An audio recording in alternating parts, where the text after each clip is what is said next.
Halo semua. Pada video ini saya ingin menjawab pertanyaan dari Erwin Rencong yang meminta dibuatkan video kenapa Kadrun memelihara jenggot dan celana cingkrang. Nah, yang menarik adalah Bung Erwin Rencong ini adalah seorang Muslim. Beberapa hari kemudian, Bung Erwin Rencong tanya lagi. Lalu, ada Ali Mustafa yang membalas Erwin Rencong dengan omongan gak jelas. Erwin menjawab, "Aku Muslim bro, tapi Islam moderat, bukan Islam kadrun." Dan Ali Mustafa membalas, "Muslim macam apa kamu itu?" Jadi, pada video ini, saya akan mewawancarai Ustadz Abdul Amburadul untuk Bung Erwin Rencong. Oke, kita mulai aja ya.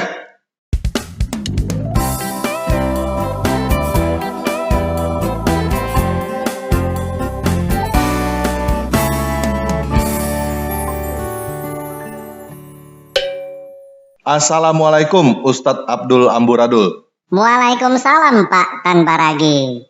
Pak Ustadz, salah seorang subscriber saya yang Muslim bernama Erwin Rencong bertanya kenapa Kadrun memelihara jenggot dan memakai celana cingkrang. Heh, Erwin Rencong. Muslim macam apa kamu itu? Kamu bukan Muslim. Muslim harus memelihara jenggot dan memakai celana cingkrang. Pak Ustadz, pertanyaannya kenapa harus? Oh, begini. Nabi Muhammad semoga Allah memberikan salawat dan salam kepadanya bersabda di dalam hadis bahwa Muslim harus berbeda dengan orang-orang musyrik. Oleh karena itu, Nabi memerintahkan kami untuk mencukur kumis dan memanjangkan jenggot. Mencukur kumis dan memanjangkan jenggot supaya berbeda dengan orang-orang musyrik. Kenapa mencukur kumis dan memanjangkan jenggot, Pak Ustadz? Kenapa nggak memanjangkan kumis dan jenggot aja? Karena Nabi Muhammad, semoga Allah memberikan sholawat dan salam kepadanya, bersabda di dalam hadis bahwa barang siapa tidak mencukur kumisnya, maka dia bukan termasuk golonganku. Kenapa tidak mencukur kumis dan jenggot? Jangan banyak tanya. Pokoknya Nabi menyuruh begitu, ikutin aja. Jangan dipertanyakan. Kenapa jangan dipertanyakan? Kalau dipertanyakan nanti murtad.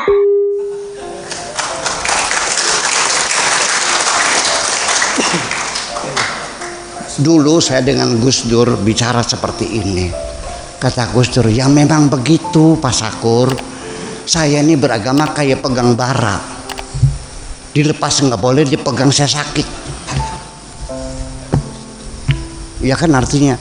Oleh karena itu yuk sekarang kita berpikir. Jangan takut murtad dong. Daripada kamu mempercayai sesuatu yang tidak benar. Betul nggak?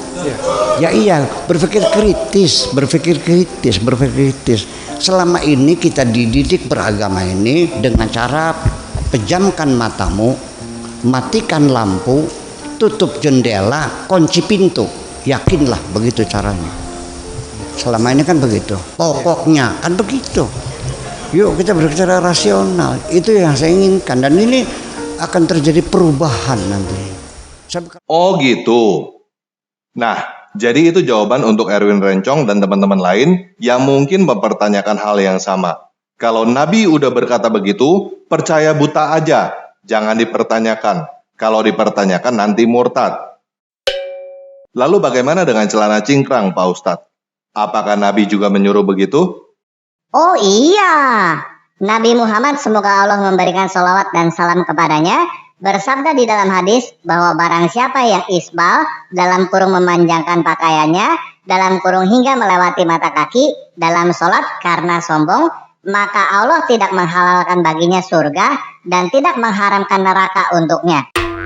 Di dalam beberapa hadis dikatakan bahwa sesungguhnya Allah tidak melihat orang yang kain sarungnya isbal dalam kurung di bawah mata kaki. Oh gitu ya. Jadi kalau ada Muslim yang mengenakan pakaian di bawah mata kaki, berarti orang itu sombong, sehingga Allah tidak melihat orang itu. Allah tidak menghalalkan surga dan tidak mengharamkan neraka bagi orang itu. Nah, jadi jelas ya teman-teman, kenapa Ali Mustafa mempertanyakan Muslim macam apa Erwin Rencong? Menurut hadis, Muslim seperti Erwin Rencong yang mungkin memakai celana di bawah mata kaki adalah orang sombong yang tidak dilihat Allah. Allah tidak menghalalkan surga dan tidak mengharamkan neraka bagi orang-orang seperti Erwin Rencong.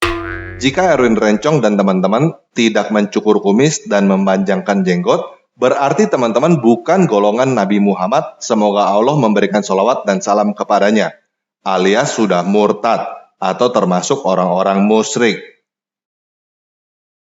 Nah, karena menurut hadis kamu bukan muslim, jadi coba sekarang kamu pikir baik-baik sebagai manusia yang berpikiran terbuka dan berakal sehat.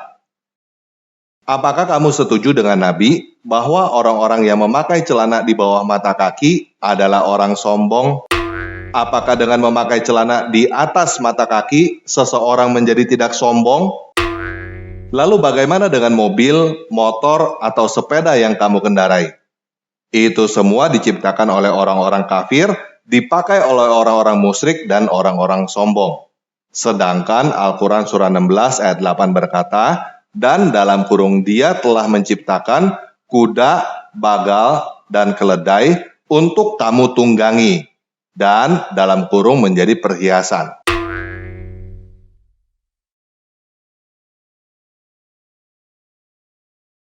Ini Al-Quran loh, Allah yang berkata loh.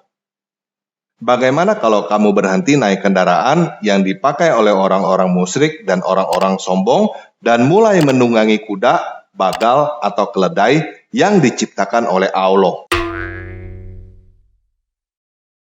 Ustadz Abdul, tadi datang kemari naik apa? Naik keledai dong. Nah, bagaimana dengan komputer, handphone, dan lainnya yang juga diciptakan oleh orang kafir, digunakan oleh orang-orang musyrik dan orang-orang sombong? Pokoknya barang siapa menyerupai suatu kaum, maka ia termasuk bagian dari mereka. Mikrofon nih siapa yang buat nih? Mikrofon yang buat orang kafir. Itu maka tulisannya on off. Seandainya orang Islam pasti tulisannya al-hayah wal maut. Ini lampu. Ini lampu nih yang buat orang kafir. Ini lampu, ini mikrofon yang buat semua. Masjid itu Kubah. Kubah masjid itu dari mana? Kubah masjid itu dari Bizantium. Bizantium itu mana? Roma. Roma itu mana? Non muslim. Menara itu dari mana? Menara dari Mesir. Yang membuat siapa? Yang membuatnya orang Yunani. Menara diambil dari kata nar, api, tempat api. Mana dari Islam? Pokoknya barang siapa menyerupai suatu kaum, maka ia termasuk bagian dari mereka. Nah, jadi teman-teman yang muslim, mungkin sudah waktunya teman-teman berhenti bawa handphone seperti orang-orang musyrik dan orang-orang sombong. Mulailah bawa batu bata kemana-mana seperti Ustadz Abdul dan para sahabatnya. Betul tanpa ragu. Batu bata lebih berguna daripada handphone. Bisa untuk istinja dan tawuran. Oke, terima kasih Pak Ustadz Abdul Amburadul atas penjelasannya. Tanpa ragu. Kenapa kamu tidak mengikuti Yesus? Yesus berjenggot dan berkumis, sedangkan kamu tidak. Oh, itu karena saya diajarkan untuk tidak melihat penampilan fisik. Tuhan saya berkata di dalam 1 Samuel 16 ayat 7, bahwa dia tidak melihat apa yang dilihat oleh manusia. Manusia melihat apa yang di depan mata, sedangkan Tuhan melihat hati. Yesus berkata di dalam Matius 23 ayat 25-28, celakalah kamu hai ahli-ahli Taurat dan orang-orang Farisi, hai kamu orang-orang munafik, sebab cawan dan pinggan kamu bersihkan sebelah luarnya, tetapi sebelah dalamnya penuh rampasan dan kerakusan. Hai orang Farisi yang buta, bersihkan dulu sebelah dalam cawan itu, maka sebelah luarnya juga akan bersih. Celakalah kamu hai ahli-ahli Taurat dan orang-orang Farisi, hai kamu orang-orang munafik, sebab kamu sama seperti kuburan yang dilabur putih, yang sebelah luarnya memang bersih tampaknya, tetapi sebelah dalamnya penuh tulang belulang dan berbagai jenis kotoran. Demikian jugalah kamu. Di sebelah luar kamu tampaknya benar di mata orang, tetapi di sebelah dalam kamu penuh kemunafikan dan kedurjanaan. Jadi, saya diajarkan untuk tidak meniru Yesus dari luar secara fisik, tetapi meniru Yesus dari dalam hati. Orang bercelana di bawah mata kaki bisa tidak sombong? Orang bercelana di atas mata kaki juga bisa sombong? Hah, bagimu agamamu, bagiku agamaku. Iya, sekali lagi, terima kasih Ustadz Abdul karena sudah bantu menjawab pertanyaan penonton. Nah, jadi buat Erwin Rencong dan teman-teman yang tidak mencukur kumis, memanjangkan jenggot, juga tidak menggunakan celana cingkrang, menurut Nabi Muhammad, semoga Allah memberikan sholawat dan salam kepadanya di dalam hadis, kamu bukan termasuk golongannya. Jadi, sekarang saatnya kamu pikirkan benar-benar. Menurut kamu, apakah Tuhan melihat fisik atau melihat hati? Kalau menurut kamu, Tuhan menilai seseorang sombong atau tidak dengan melihat celananya cingkrang atau tidak? Ya, silakan beragama Islam. Kalau menurut kamu, Tuhan tidak menilai seseorang sombong atau tidak dengan melihat celananya, untuk apa kamu beragama Islam? Lebih baik kamu coba mengenal Tuhan saya, yang tetap mengasihi kamu, walaupun kamu cukur kumis atau tidak. Tetap mengasihi kamu, walaupun kamu memanjangkan jenggot atau tidak. Dan tetap mengasihi kamu, walaupun kamu memakai celana cingkrang atau tidak. Yesus berkata di dalam Matius 12 ayat 33, jikalau suatu pohon kamu katakan baik, maka baik pula buahnya. Jikalau suatu pohon kamu katakan tidak baik, maka tidak baik pula buahnya. Sebab dari buahnya pohon itu dikenal. Tuhan yang menghukum karena celana cingkrang akan menghasilkan umat yang menghukum orang lain karena celananya. Tuhan yang mengasihi tanpa melihat celananya cingkrang atau tidak akan menghasilkan umat yang mengasihi orang lain tanpa melihat celananya cingkrang atau tidak.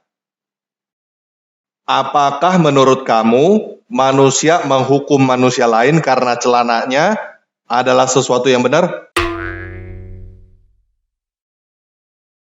Kalau menurut kamu manusia menghukum manusia lain karena celananya adalah sesuatu yang tidak benar, maka Tuhan yang menghukum manusia karena celananya juga bukan Tuhan yang benar. Begitu juga dengan jenggot dan kumis. Kalau menurutmu Tuhan maunya seorang lelaki berjenggot tidak berkumis, kenapa nggak dari awal aja Tuhan menciptakan semua lelaki berjenggot tidak berkumis seperti kambing? Apakah Tuhan salah bikin? Apakah Tuhan maunya semua lelaki berjenggot tidak berkumis seperti kambing, tetapi gagal? Ternyata lelaki berkumis. Jadi sekali lagi, pilih Tuhan yang benar ya guys. Pilih Tuhan yang mengasihi kamu tanpa melihat apakah kamu berjenggot, berkumis, atau bercelana cingkrang. Oke, sekian video kali ini. Yesus Kristus penguasa saya mengasihi kamu.